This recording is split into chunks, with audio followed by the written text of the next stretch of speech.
नमस्कार प्रिय दर्शकों, स्वागत है आपका हमारे YouTube चैनल। दोस्तों, एक समय की बात है जब भगवान श्री कृष्ण द्वारका में अपने राजमहल में विराजमान थे। नारद मुनि वहां पधारे और भगवान श्री कृष्ण के चरणों में प्रणाम कर उनसे आशीर्वाद प्राप्त किया। नारद मुनि के मन में एक जिज्ञासा थी जिसे वह भगवान श्री कृष्ण के साथ साझा करना चाहते थे।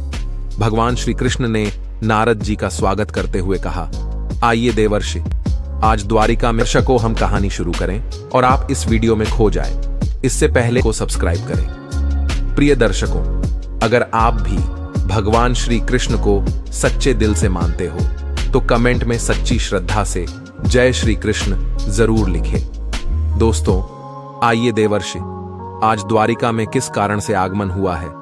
अवश्य ही कोई महत्वपूर्ण समाचार लेकर आए होंगे आप। नारद मुनि बोले, हे प्रभु, आप साक्षात नारायण हैं और समस्त ब्रह्मांड के पालनहार हैं। आप तो सब कुछ जानते हैं। मैं यहाँ किस कारण से आया हूं यह भी आपको अवश्य पता है। भगवान श्री कृष्ण ने कहा, हे देवर्षि, मैं आपके मन की द्विधा को अवश्य जानता हूं, इसीलिए तो मैंने आपके मन में द्वारका में आने का विचार डाला है। इसलिए हे देवर्षि, अब आप शीघ्रता से अपना प्रश्न पूछ लीजिए।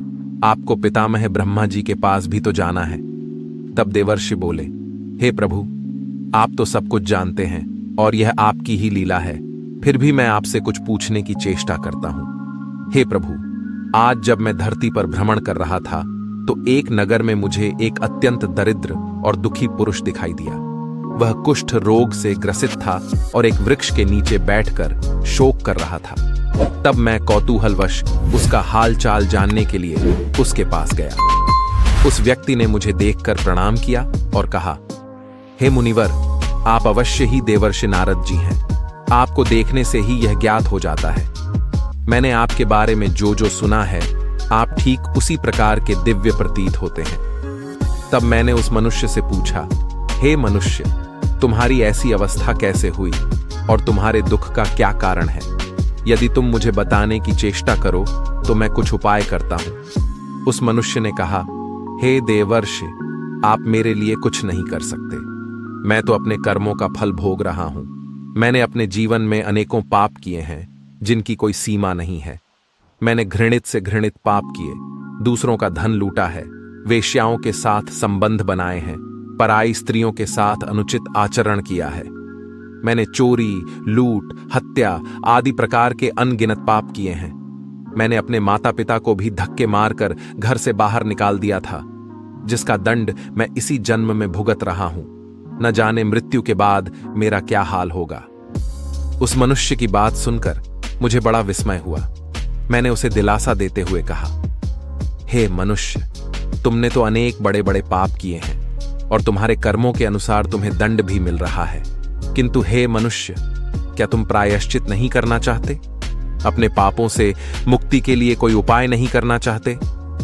तब वह मनुष्य मुझसे कहने लगा, हे देवर्षि, यदि इन पापों के लिए प्रायश्चित करने का अवसर मिले तो मैं अवश्य करूंगा। कृपया आप ही मुझे मार्गदर्शन कीजिए। अब इन सब पापों से मुझे कैसे मुक्ति मिलेगी? हे देवर्षि, आप ही मेरी सहायता कर सकते हैं। फिर मैंने उस मनुष्य से कहा, हे मनुष्य, तुम्हारे दुख से मैं परिचित हूं, इसीलिए तुम चिंता मत करो। तुम्हारे दुखों का हल जिनके पास होगा, मैं उनके पास जाकर इसका हल पता करके तुम्हें बताऊंगा। देवर्षि कहते हैं, हे प्रभु, उस दुखी मनुष्य को इतना कहकर मैं मुनि अगस्त्य के आश्रम पर गया। सोचा उनके पास इस समस्या का हल होगा। मैंने मुनि अगस्त्य को उस दुखी मनुष्य का सारा वृतांत सुना दिया और उनसे इसका हल पूछा। तब मुनि अगस्त्य प्रसन्न होकर मुझसे कहने लगे, हे देवर्षि, इस समस्या का समाधान तो केवल भगवान श्री कृष्ण ही कर सकते हैं। आप उन्हीं के पास जाइए, वे ही आपको बताएंगे कि मनुष्य दुख और दरिद्रता से कैसे मुक्ति पा सकता है। देवर्षि भगवान श्री कृष्ण से कहते हैं, हे प्रभु, इस प्रकार मुनि अगस्त्य की बात मानकर मैं आपके पास चला आया हूं। इसलिए हे प्रभु, आप ही मुझसे ऐसा कोई उपाय बताइए जिससे मैं उस दुखी मनुष्य के दुख दूर कर सकूं। भगवान श्री कृष्ण मुस्कुराए और बोले, हे देवर्षि, आज आप एक बहुत ही महत्वपूर्ण शंका लेकर आए हैं और आपकी इस शंका का समाधान करना मेरे लिए भी अनिवार्य है। आपने समस्त मानव जाति के कल्याण के उद्देश्य से आज महत्वपूर्ण प्रश्न किया है और आपको आपके इस प्रश्न का उत्तर भी मेरे पास है। किंतु इस प्रश्न का उत्तर जानने से पूर्व मैं आपको एक प्राचीन इतिहास सुनाता हूं। क्योंकि देवर्षि, सभी शंकाओं का समाधान तो हमें इतिहास से ही पता चलता है। इस प्राचीन कथा को सुनने के बाद आपको आपके सभी प्रश्नों के उत्तर भी मिल जाएंगे और उस दुखी मनुष्य का उद्धार भी हो जाएगा। इसलिए हे देवर्षि, अब आप इस कथा को ध्यानपूर्वक सुनिए और इसका प्रचार कीजिए ताकि मनुष्य इसका लाभ उठा सके। देवर्षि कहते हैं, हे प्रभु, आपके मुख से इस कथा का श्रवण करना मेरा सौभाग्य है। मैं इस कथा को ध्यान से सुनूंगा और इसका प्रचार करूंगा। भगवान श्री कृष्ण कहते हैं, हे देवर्षि, ठीक है, अब आप इस कथा को ध्यान से सुनिए। मैं आपको वह कथा सुनाता हूं। हे देवर्षि, पूर्वकाल की बात है। मध्य देश में एक अत्यंत शोभायमान नगरी थी। उस नगरी में एक धनवान सेठ रहता था। उस सेठ का नाम था विशाल सेन, जो अपने व्यापार और संपत्ति के लिए प्रसिद्ध था। विशाल सेन एक समय में बहुत धनी और सम्मानित व्यक्ति था। उसके पास अपार संपत्ति थी, बड़ी हवेलियां थीं और उसके व्यापार दूर दूर तक फैले हुए थे। लेकिन विशाल सेन की कुछ गलत आदतें और पाप कर्म उसकी दरिद्रता का कारण बनी। विशाल सेन का जीवन बहुत ही ऐश्वर्यपूर्ण था। विशाल सेन का व्यापार एक समय में बहुत ही फला फूला था। वह अपने व्यापार में ईमानदारी और परिश्रम के लिए प्रसिद्ध था, लेकिन वह धन और संपत्ति का अपार भंडार रखते हुए भी संतुष्ट नहीं था। वह हर समय अधिक धन पाने की इच्छा में लगा रहता था। उसने अपने व्यापार में अनैतिक तरीकों का सहारा लेना शुरू कर दिया। वह गरीब और निर्दोष लोगों को ठगने लगा और अपने कर्मचारियों के साथ भी दुर्व्यवहार करने लगा।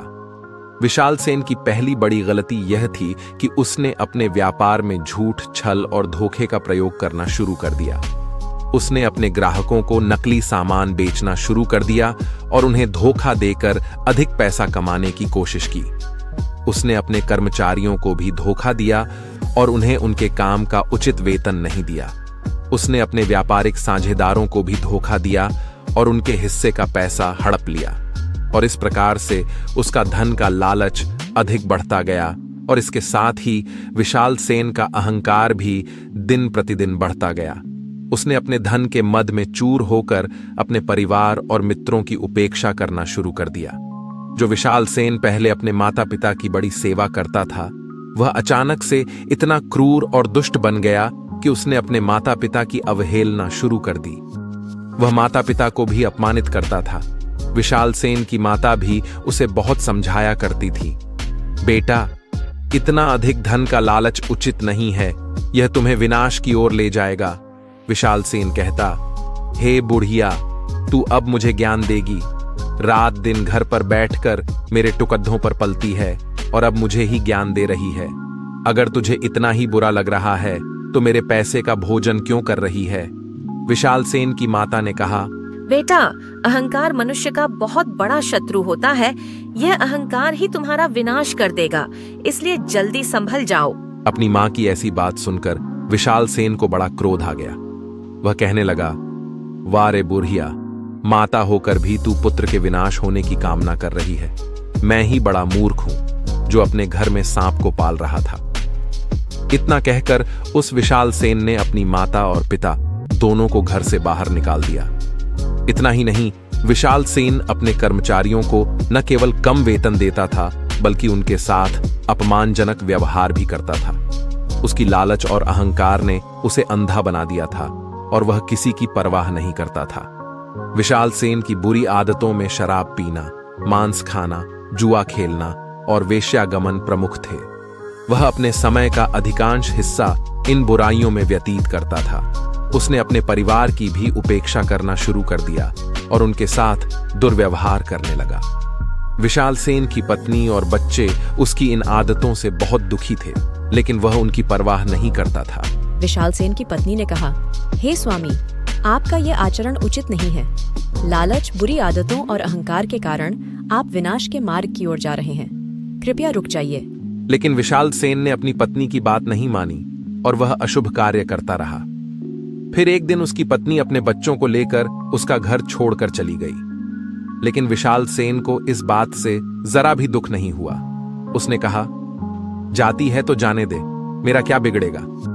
मेरे पास इतना धन है कि मैं दूसरी स्त्री से विवाह कर लूंगा। इसके अलावा विशाल सेन के पाप कर्मों में एक और बड़ी बात थी कि वह धार्मिक कार्यों से दूर हो गया था।